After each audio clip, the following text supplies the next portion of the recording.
for Salima Visram. She is from Kenya, she was telling us. Yeah. But she lives in Canada. Salima is one of the gifted citizens, right? Yes. And you have a project called the Soular BackPack.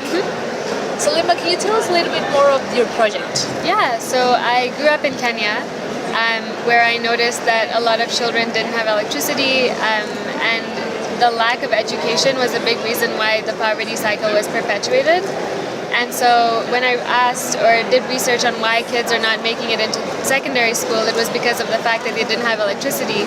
And 1.2 billion people don't have access to electricity, and they use kerosene lamps as their only source of light.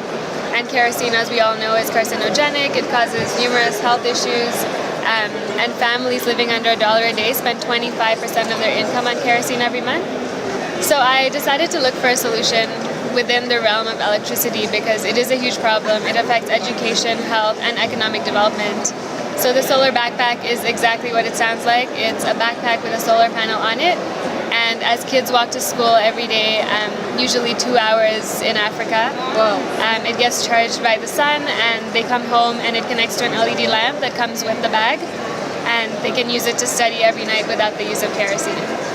Until now, what is the impact? So I ran a crowdfunding campaign earlier this year that raised money for the first 2,000 bags. And those are going to, well, the first pilot started over the summer. The next phase of the pilot is actually coming in December, where 1,000 bags are going to be given out in the refugee camp in Kenya called Dadaab, in the Kibera slums in Kenya, a school in Uganda, a school in Tanzania, and 3 other schools across Kenya.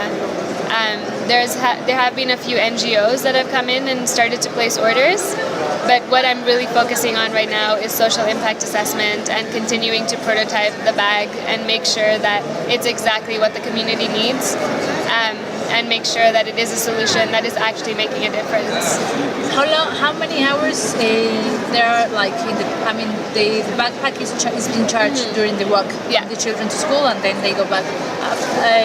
How many hours do you have from solar? From energy? An hour in the sun gives 5 hours of light. Okay. But the most recent data that I got was that some kids are using it to charge one day and then using it to study for 2 days. Whoa. So that was a good result. Do you have like a school to teach people how to use them?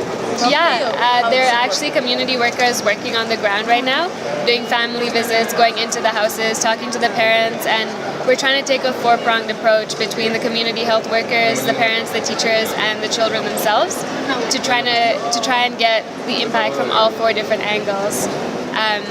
An electrician has also been approached because one lamp broke, but the village electrician fixed it, so we're trying to get the electrician on board also as an employee to generate employment in the village and keep growing it. What is the biggest challenge in your project? I think the biggest challenge right now is the business model. I'm trying to develop one that creates a backpack and a fashion line on this side of the world in North America that is around solar panels on bags and backpacks, but that is trendy and like a fashion line basically. And then for every one that's sold, it would highly subsidize the cost of one in Africa. I think that is a very sustainable model, and so right now the challenge is actually just like working at that and making sure that it's scalable and successful. In 5 years, where did you see the Soular BackPack? I want to have made an impact on 10 million children, and I believe that every child who is educated is such a huge advantage and asset to the world, and every child deserves a right to be an education, and so I want to bring light into people's lives.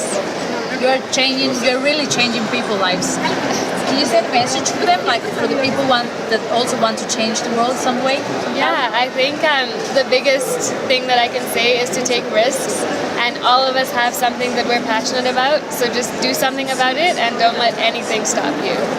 And the last question, Salima, what is the point of happiness?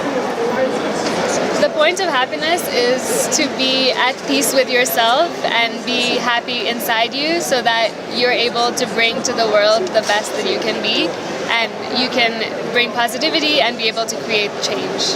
Thank you very much. Thank Salima. you.